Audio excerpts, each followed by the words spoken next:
नमस्कार दोस्तों, ITI RAC TET theory chapter wise आपका जो क्लास है रेगुलर चल रहा है। और जितने भी आपका कंपटीशन एग्जाम एएलपी, एमपीटीओ या अन्य किसी परीक्षाओं की अगर आप तैयारी कर रहे हैं तो चैनल को सब्सक्राइब कर लीजिएगा। पिछले कई वर्षों में जितने भी क्वेश्चंस आपके एग्जाम में पूछे गए हैं वो सभी क्वेश्चंस आपको मैं पढ़ा रहा हूं। आपका आज छठा क्लास है, ठीक है। चैप्टर नंबर 3 है। चलिए, पहला प्रश्न दिया गया है कि शीट मेटल की थिकनेस नंबरों की एक सीरीज में प्रकट की जाती है, इसे क्या कहते हैं? तो ऑप्शन है आपका number size, gauge, standard size या आपका उपयुक्त में से कोई नहीं। तो ऑप्शन नंबर आपका यहाँ पर बी होगा, गेज। ठीक है। शीट मेटल की जो थिकनेस होती है नंबर की एक सीरीज में प्रकट की जाती है, इसे गेज कहते हैं आपका। और शीट मेटल कोई एक धातु है जैसे कि लोहा, स्टील, एल्युमिनियम, कॉपर इत्यादि। अगला है कि कॉपर और ब्रास की शीटें होते हैं आपका हार्ड और ब्रिटिल, मैलेबल और डक्टाइल, मैलेबल और ब्रिटल या आपका हार्ड और डक्टाइल। तो ऑप्शन नंबर बी आपका यहाँ पर राइट आंसर हो जाएगा, मैलेबल और ब्रिटिल। अगला है कि बेंट स्निप का प्रयोग किया जाता है आपका बर निकालने के लिए, शीट पर सुराग बनाने के लिए, सील को मोड़ने के लिए या आपका कर्व्ड लाइनों के साथ साथ शीट को काटने के लिए। तो ऑप्शन नंबर डी आपका यहाँ पर राइट आंसर हो जाएगा। चलिए, अगला है यहाँ पर कि छत निर्माण के कार्य के लिए निम्नलिखित में से कौन सा ज्वाइंट उपयुक्त है? तो ऑप्शन है left joint, but joint, hinge joint या आपका डबल ग्रूव सिम ज्वाइंट। तो ऑप्शन नंबर डी आपका यहाँ पर राइट आंसर हो जाएगा।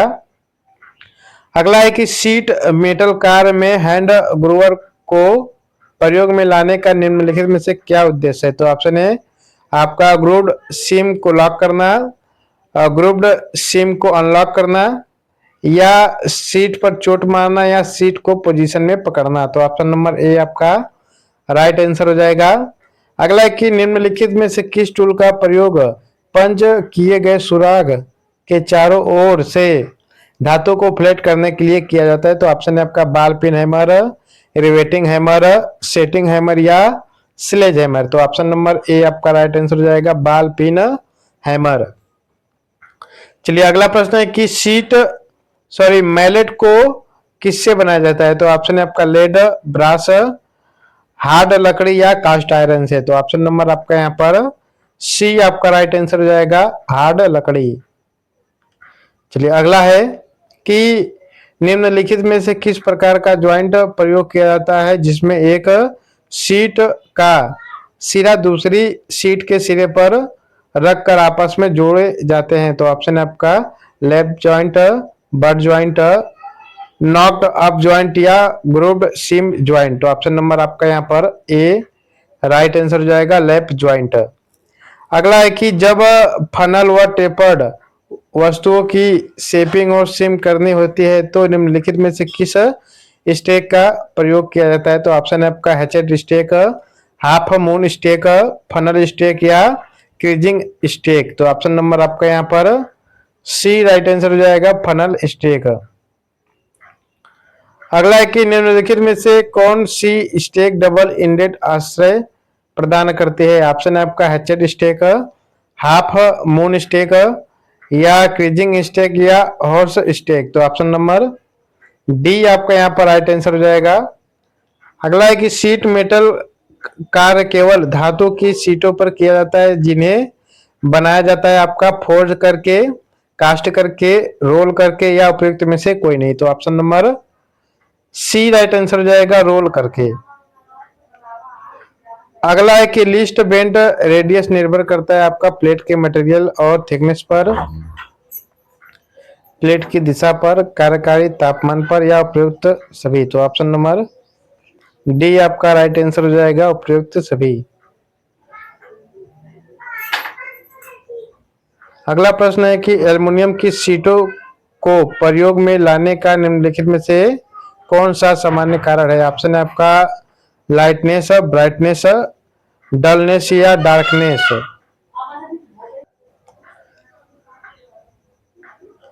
ऑप्शन नंबर आपका यहाँ पर ए राइट आंसर हो जाएगा, लाइटनेस।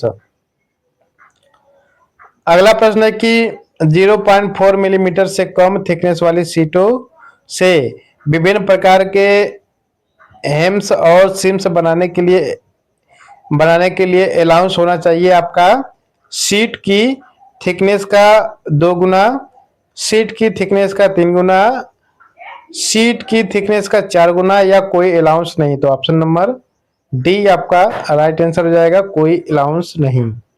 अगला है कि जॉब को जब 90 डिग्री के बेंड के साथ बनाना होता है तो निम्नलिखित में से किस नॉच का प्रयोग करते हैं। तो ऑप्शन है आपका square notch, B notch, wired notch, या स्लॉट नॉच। तो ऑप्शन नंबर बी आपका यहाँ पर राइट आंसर हो जाएगा, बी नॉच।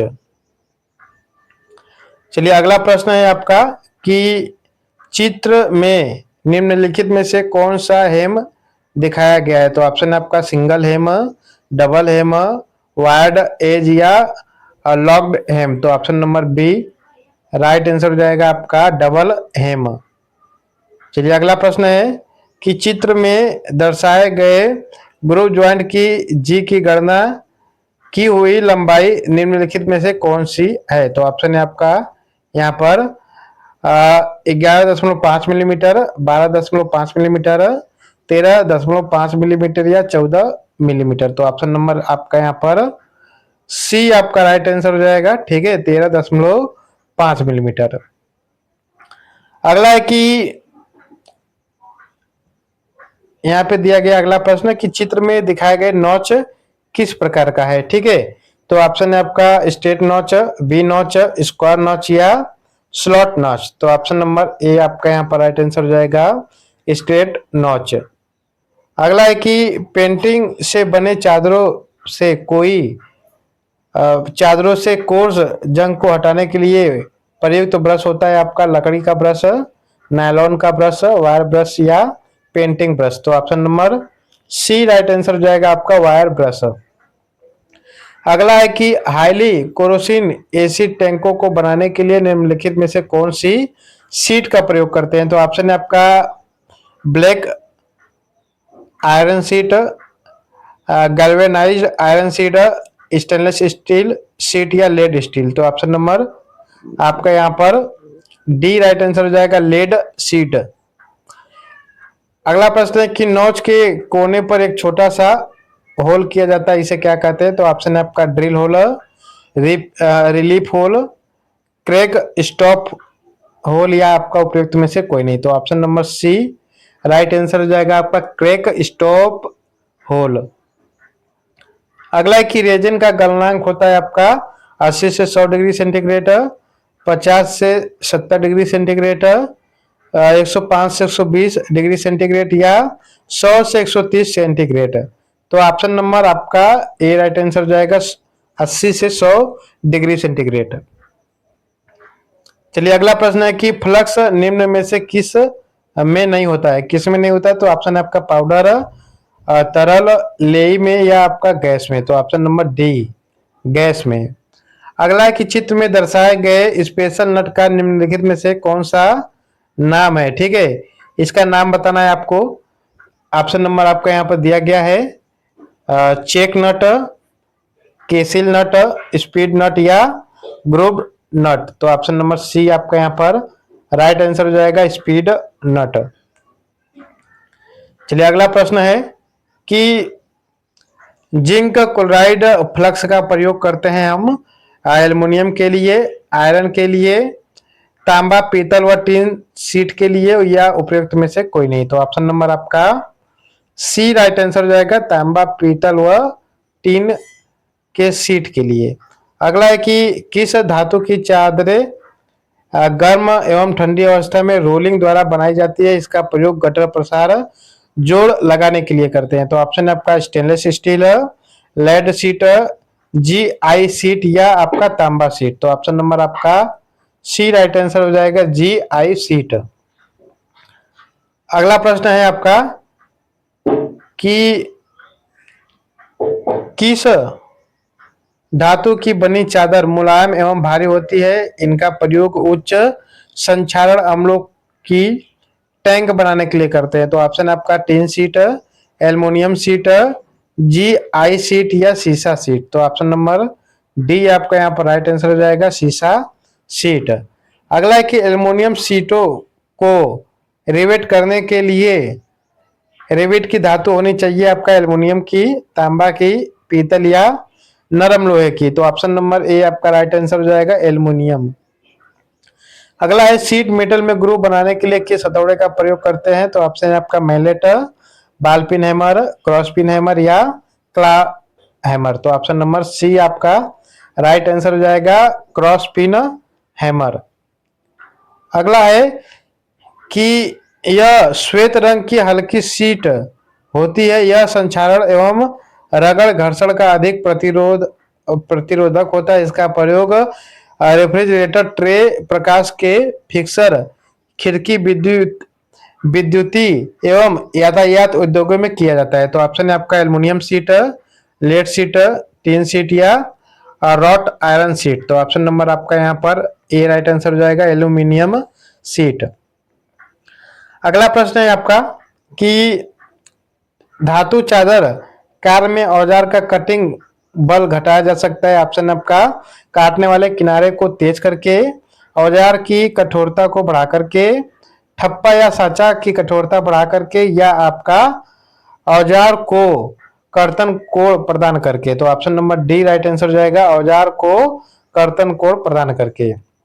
अगला है कि किस धातु की चादर डेयरी उद्योग, खाद्य सामग्री, रासायनिक संयंत्रों द्वारा तथा रसोई का सामान बनाने के लिए करते हैं? तो ऑप्शन है आपका lead sheet, stainless sheet, GI sheet या आपका तांबा शीट। तो ऑप्शन नंबर आपका यहाँ पर बी राइट आंसर हो जाएगा, ठीक है, स्टेनलेस स्टील। यह आपका जो है राइट आंसर हो जाएगा, स्टेनलेस का जो शीट होता है इसका प्रयोग करते हैं। चलिए अगला है कि स्निप का क्या उद्देश्य है? तो ऑप्शन आपका पतली मुलायम धातु की चादर को काटने के लिए, या आपका चादर शीट को मोड़ने के लिए, या चादर शीट को पॉलिश करने के लिए, या चादर शीट को वेल्ड करने के लिए। तो ऑप्शन नंबर आपका यहाँ पर ए राइट आंसर हो जाएगा, ठीक है, पतली मुलायम धातु की चादर शीट को काटने के लिए। अगला है आपका कि GI शीट की सोल्डरिंग की जाती है, इसके लिए फ्लक्स का प्रयोग करते हैं हम, अमोनियम क्लोराइड, रेजिन, हाइड्रोक्लोराइड या इनमें से कोई नहीं। तो option number C right answer हो जाएगा, हाइड्रोक्लोराइड। अगला है कि आमतौर पर अच्छे किस्म की स्टेक बनाई जाती है आपका कास्ट आयरन, कास्ट स्टील से, पिग आयरन से, हाई कार्बन स्टील से या रॉट आयरन से। तो ऑप्शन नंबर ए आपका यहाँ पर राइट आंसर हो जाएगा, कास्ट आयरन और स्टील, कास्ट स्टील से, ठीक है।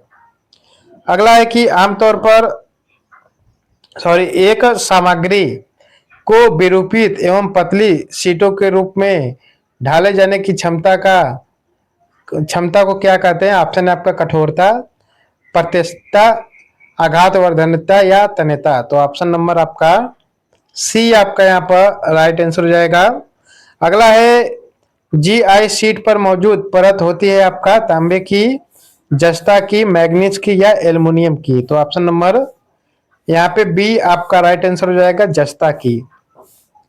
अगला है कि किस स्टेक का सिरा शार्प टेपर होता है, इसका प्रयोग धातु चादरों को मोड़ने के लिए करते हैं? तो ऑप्शन है आपका round bottom stack, hatched stack, प्लेसनिंग स्टेक या हाफ मून स्टेक। तो option number B right answer हो जाएगा, हैचेड स्टेक। अगला है कि की सीट रूल का प्रयोग करते हैं हम सॉफ्ट या रॉड पर की वेज मार्किंग के लिए, बाहरी माप के लिए, अंदरूनी माप के लिए या गहराई मापने के लिए। तो ऑप्शन नंबर ए आपका राइट आंसर हो जाएगा, सॉफ्ट या रॉड पर की वेज मार्किंग के लिए। अगला है कि आपका यहाँ पर क्रॉसिंग आयरन में ग्रूव एवं स्लॉट सीरीज में बने होते हैं, इसका प्रयोग किसके लिए किया जाता है? तो ऑप्शन है आपका टेपर स्लीव बनाने के लिए, छोटे आकार के ट्यूब बनाने के लिए, किनारे मोड़ने के लिए या स्कैमिंग के लिए। तो ऑप्शन नंबर आपका बी राइट आंसर हो जाएगा, छोटे आकार की ट्यूब बनाने के लिए। चलिए अगला प्रश्न है कि हैमर का कौन सा भाग नर्म रखा जाता है? तो ऑप्शन है आपका पिन, चीक, फेस या आई होल। तो ऑप्शन नंबर बी आपका राइट आंसर हो जाएगा, चीक। अगला है कि किस स्टेक एक तार को कोर वृत्त के चाप के रूप में होता है जो एक और को तिरछा होता है। इसका उपयोग धातु की चकती पर फ्लैंग चढ़ाने के लिए किया जाता है। तो ऑप्शन है आपका हैचेट स्टेक, प्लेनिसिंग स्टेक, हाफ मून स्टेक या आपका फ्यूनल स्टेक। तो ऑप्शन नंबर आपका सी राइट आंसर हो जाएगा, ठीक है, हाफ मून स्टेक। अगला की सीट मेटल कार्य में किस हैमर का प्रयोग करते हैं? ऑप्शन है ball pin hammer, sledge hammer, cross pin hammer या स्ट्रेट पिन हैमर। तो ऑप्शन नंबर डी आपका राइट आंसर हो जाएगा, स्ट्रेट पिन हैमर। कि निम्न में से कौन सा यंत्र वास्तविक बीमा सीधे प्रदान करता है? तो ऑप्शन है आपका inside calliper, outside calliper, vernier calliper या प्लग गेज। तो ऑप्शन नंबर आपका यहाँ पर सी राइट आंसर हो जाएगा आपका, वर्नियर कैलिपर। चलिए अगला है कि आउटसाइड माइक्रोमीटर के द्वारा अधिक से अधिक कितनी दूरी मापी जा सकती है? तो ऑप्शन है आपका 100 मिलीमीटर, 50 मिलीमीटर, 25 मिलीमीटर या इनमें से कोई नहीं। तो ऑप्शन नंबर आपका ए आपका यहाँ पर राइट आंसर हो जाएगा, 100 मिलीमीटर। अगला है कि चित्र में प्रदर्शित वर्नियर कैलिपर की पहचान कीजिए। तो ऑप्शन है आपका digital vernier calliper, dial vernier callipers, knife edge vernier calliper या डेप्थ गेज वर्नियर कैलिपर। तो ऑप्शन नंबर बी आपका राइट आंसर हो जाएगा, डायल वर्नियर कैलिपर। अगला है कि मैट्रिक माइक्रोमीटर में एक थिम्बल स्केल का मान कितना होता है? तो ऑप्शन है आपका 1 मिलीमीटर, 0.02 मिलीमीटर, 0.4 मिलीमीटर या आपका 0.01 मिलीमीटर। तो ऑप्शन नंबर आपका यहाँ पर डी राइट आंसर हो जाएगा, ठीक है। अगला है माइक्रोमीटर किस सिद्धांत पर कार्य करता है? तो ऑप्शन है आपका माइक्रोमीटर ही, वर्नियर, पेंच या इनमें से कोई नहीं। तो option number C right answer हो जाएगा आपका, पेंच। चलिए अगला है कि 0 से 25 मिलीमीटर डेप्थ माइक्रोमीटर की जीरो चेकिंग किस पर की जाती है? तो ऑप्शन है आपका test piece, setting ring, surface plate या स्ट्रेट एज। तो ऑप्शन नंबर सी आपका यहाँ पर राइट आंसर हो जाएगा, सरफेस प्लेट। अगला है कि माइक्रोमीटर की अल्पतमांक कितने माइक्रोमीटर होती है? तो ऑप्शन है आपका 1, 10 या 100 या इनमें से कोई नहीं। तो ऑप्शन नंबर बी आपका यहाँ पर राइट आंसर हो जाएगा, 10। अगला है कि यहाँ पे दिया गया है कि सूची 1 का सूची 2 से आपका यहाँ पर मिलान करना है, ठीक है। तो इसे आप लोग देख लीजिएगा, हम लोग मेन क्वेश्चंस पे आते हैं। पहला है कि वर्नियर बेवल प्रोटेक्टर के एक अंश को कितने वर्नियर में भागों में बांटा जा सकता है? तो कितने वर्नियर भागों में बांटा जा सकता है? ऑप्शन है 25, 20, 12 या 10। तो ऑप्शन नंबर आपका यहाँ पर सी राइट आंसर हो जाएगा आपका, 12। चलिए अगला है कि चित्र में एक अंकित भाग का नाम बताना है, ठीक है। ऑप्शन है आपका स्पेंडल, एनविल, थिम्बल या बैरल एंड स्लीव। तो option number C right answer हो जाएगा आपका, थिम्बल। अगला है आपका यहाँ पर वर्नियर बेवल प्रोटेक्टर का वह भाग जो साधारणतः कोण नापते समय आधार के रूप में प्रयोग होता है। तो ऑप्शन है आपका blade, stock, disc, main scale. तो ऑप्शन नंबर बी आपका यहाँ पर राइट आंसर हो जाएगा, स्टॉक। अगला है कि धातु कटर आरा ब्लेडों की अभिकल्प उनके अनुसार किया गया है। ऑप्शन है आपका लंबाई, प्रकार, पिच या उपयुक्त सभी। तो option number D right answer हो जाएगा, उपयुक्त सभी।